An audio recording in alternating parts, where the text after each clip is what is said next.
এক ভাই আমাকে প্রশ্ন করেছেন, আপু, আমার গার্লফ্রেন্ড বলে তার স্তন থেকে মাঝে মাঝে দুধের মতো সাদা তরল পানি বের হয়। যদিও আমরা এখন পর্যন্ত সহবাস করিনি এবং আমাদের বিয়ে হয়নি। এখন আমি জানতে চাচ্ছি, কোনো মেয়ের বাচ্চা না হলে কিংবা বিয়ে না হওয়া সত্ত্বেও কি তার স্তন থেকে দুধ আসতে পারে? এটা কি কোনো শারীরিক সমস্যা নাকি স্তন ক্যান্সার? দয়া করে বিষয়টি বুঝিয়ে বলবেন। দর্শক, এই বিষয়ে আজকে আমরা বিস্তারিত আলোচনা করব। আপনারা যারা আমার চ্যানেলে নতুন তারা এখনই চ্যানেলটি সাবস্ক্রাইব করে বেল আইকনটি বাজিয়ে দিন। আর যারা ইতোপূর্বে সাবস্ক্রাইব করেছেন তাদেরকে অসংখ্য ধন্যবাদ। প্রিয় দর্শক, আমরা জানি যে একটা মেয়ে যখন প্রেগনেন্ট হয় তার প্রেগন্যান্সির শেষের দিকে কিংবা বাচ্চা হওয়ার পরে তার বুকে দুধ আসতে পারে। কিন্তু কোনো মেয়ের শারীরিক সমস্যা এবং হরমোনের তারতম্যের কারণে বিয়ে ছাড়া বা প্রেগন্যান্সি ছাড়াও কিন্তু তার স্তনে দুধ আসতে পারে।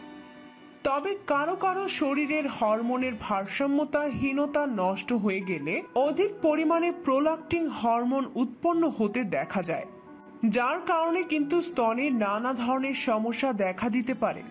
কিংবা অনেক মেয়েদের বিয়ের আগে তাদের স্তন থেকে সাদা পানি বা পুঁজ বের হতে পারে। যে কোনো কিছু বের হলে কিন্তু সেটা দুধ নয়। আপনাকে ভালো করে দেখতে হবে এটা দুধের মতো স্বাদ কিনা। যদি দুধের মতো স্বাদ হয় তাহলে বুঝতে হবে আপনার শরীরের হরমোনের ভারসাম্য নষ্ট হয়ে গেছে। আপনি অতি দ্রুত একজন হরমোন বিশেষজ্ঞের সঙ্গে পরামর্শ করুন। কিন্তু স্তন থেকে যে দুধ বের হচ্ছে সেটা যদি খুবই দুর্গন্ধযুক্ত হয় তাহলে কিন্তু বিষয়টা হালকাভাবে নেওয়া যাবে না। এটা কিন্তু স্তন ক্যান্সারের অন্যতম লক্ষণ। আপনার যদি স্তনে চাকা অনুভব হয় বা ব্যথা অনুভব হয়, অথবা আপনার এক স্তন থেকে অন্য স্তন কিছুটা বড় হয়ে যায় কিংবা ছোট হয়ে যায় এবং স্তনের বোটায় যদি অস্বাভাবিক পরিবর্তন দেখেন, তাহলে অবশ্যই একজন গাইনি ডাক্তারের শরণাপন্ন হতে হবে। আমাদের দেশে অনেক মেয়েরা লজ্জা বা ভয়ের কারণে পরিবারের অন্য সদস্যদেরকে জানায় না।